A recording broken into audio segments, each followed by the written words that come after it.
Comme tu l'as déjà vu dans la vidéo L'air que tu respires, vidéo que tu as liké, commenté, partagé bien sûr, l'atmosphère de notre planète n'a pas toujours été celle qu'on connaît aujourd'hui.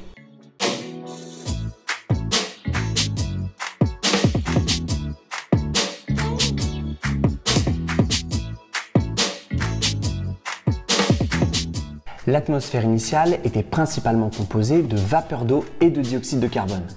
Cela s'explique parce qu'à l'époque, les conditions de pression et de température permettaient l'existence d'une grande quantité de vapeur d'eau. Puis, il y a environ 4 milliards d'années, le refroidissement de la surface globale de la Terre a permis la liquéfaction de la vapeur d'eau atmosphérique. À ce moment-là, il a plu. Beaucoup plu. Ouais, mais attention, hein, il n'a pas plu comme quand tu es en vacances en Bretagne chez papy et mamie, d'accord? Il a plu, genre, des millions d'années. Des pluies diluviennes qui ont progressivement rempli les océans. En se formant, les océans ont dissous une partie du CO2 atmosphérique. Mais ça ne permet pas d'expliquer comment on est passé de 12% à 0,04. Et pour ça, il a fallu attendre. Les premières traces de vie sont datées d'environ 3,5 milliards d'années. Il s'agissait déjà à l'époque de cyanobactéries, ce sont des êtres unicellulaires qui sont capables de réaliser la photosynthèse. Bon, juste pour rappel, je te redonne l'équation de la photosynthèse. On comprend bien comment la photosynthèse a provoqué la diminution du CO2 et la formation du dioxygène atmosphérique. Mais l'histoire du dioxygène atmosphérique n'est pas si simple que ça. Car à l'époque, les cyanobactéries rejettent le dioxygène issu de la photosynthèse dans des océans saturés en fer de couleur verte. Et en présence de dioxygène, le fer, ça s'oxyde.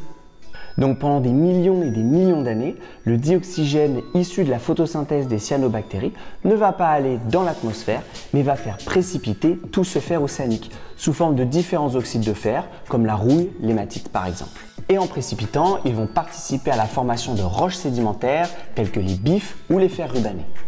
Il a fallu attendre 2,4 milliards d'années pour que tout le fer précipite, que l'eau océanique se sature en dioxygène et que finalement celui-ci atterrisse dans l'atmosphère. On estime que la concentration actuelle en dioxygène a été atteinte il y a seulement 500 millions d'années. De nos jours, les flux de dioxygène à la surface de la Terre sont principalement dus aux activités des êtres vivants. Photosynthèse, respiration, mais aussi à la combustion. Voilà, j'espère que cette vidéo t'a plu. Je te rappelle qu'elle fait suite à une vidéo d'introduction de chapitre qui s'intitule L'air que tu respires et qu'elle fait partie d'une série où je reprends tous les chapitres de l'enseignement scientifique au niveau terminal pour te permettre de bien réviser et de réussir ton année. Alors avant que l'atmosphère se sature de nouveau en dioxyde de carbone, n'oublie pas de liker, partager et commenter la vidéo. Et en attendant, bonne révision!